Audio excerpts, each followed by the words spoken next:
वैश्या जिसे श्री कृष्ण ने स्वर्ग भेजा। भगवान श्री कृष्ण के परम भक्त श्री हरिदास के नाम से लगभग हर कोई भली भांति परिचित है। उनके मन में भक्ति भावना बचपन से ही थी। वे बैनोपाल जंगलों में अज्ञात कुटिया में निवास करते थे।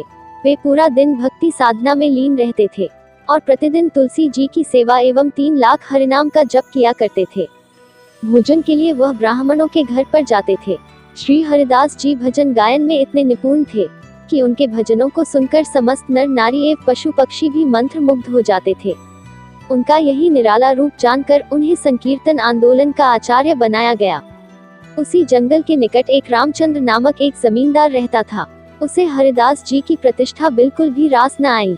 उसने निश्चय किया कि किसी भी तरह हरिदास जी को समाज की नजरों में नीचा दिखा दे। इसके लिए उसने श्री हरिदास जी में दोष ढूंढना शुरू कर दिया। उसने इस काम के लिए अपने गुप्तचर भी रखे, लेकिन वो हर तरह से विफल हुआ। अंत में खींचकर उसने वैश्याओं का सहारा लिया।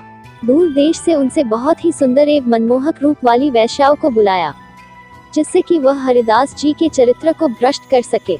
इस काम के लिए उसने उनमें से सबसे सुंदर लक्षहीरा को इस काम के लिए चुना और लक्षहीरा ने भी 3 ही दिन में श्री हरिदास जी के पतन का विश्वास दिलाया।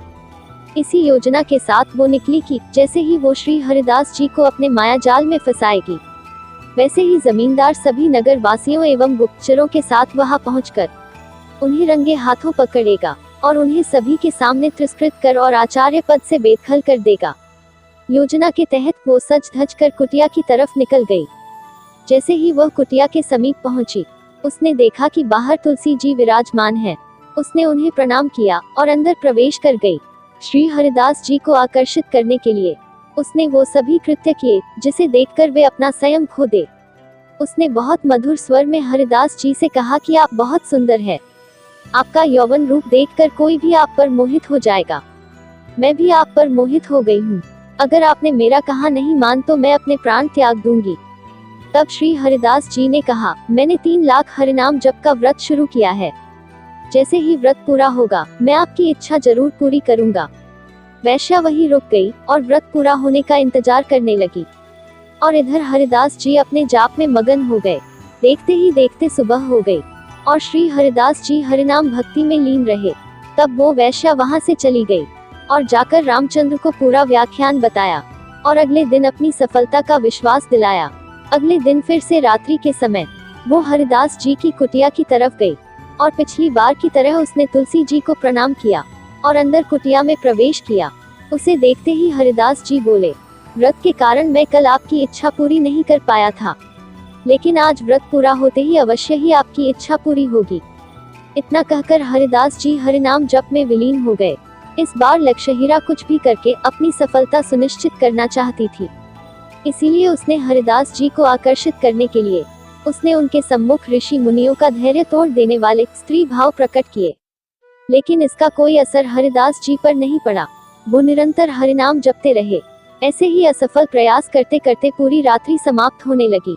रात्रि समाप्त होते देख जब वह बहुत ही व्याकुल होने लगी, तब हरिदास जी बोले, मैंने 1 माह में 1 करोड़ हरिनाम जप का व्रत लिया हुआ है। वह बस समाप्त होने ही वाला है। कल अवश्य ही व्रत समाप्त हो जाएगा, तो कल आपकी सभी इच्छा पूरी होगी। इतना सुनकर वह फिर से लौट गई और पूरा व्याख्यान रामचंद्र को सुनाया। अब तीसरी रात्रि को फिर से वो कुटिया की ओर चल दी। हर बार की तरह उसने तुलसी जी को प्रणाम किया और अंदर प्रवेश कर गई।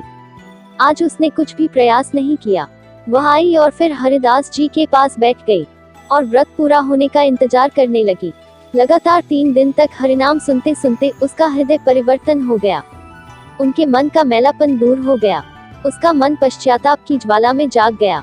जैसे ही सुबह हुई, उस वैश्या ने हरिदास जी के चरणों में गिरकर माफी मांगी और उसका और उस जमींदार रामचंद्र के उद्देश्य के बारे में बताया और बहुत लज्जित अनुभव करने लगी। तब हरिदास जी बोले, मैं उसी दिन ही यहाँ से प्रस्थान कर जाता जिस दिन आप यहाँ आई थी, लेकिन आपके उद्धार के लिए मैंने 3 दिन तक प्रतीक्षा की।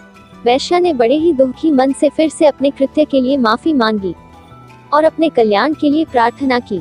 तब हरिदास जी ने कहा, इसका एक ही उपाय है कि पाप की दुनिया को भूलकर नई शुरुआत करो तथा पाप द्वारा एकत्र की हुई समस्त संपदा को ब्राह्मणों को दान करके एक कुटिया में निवास करो।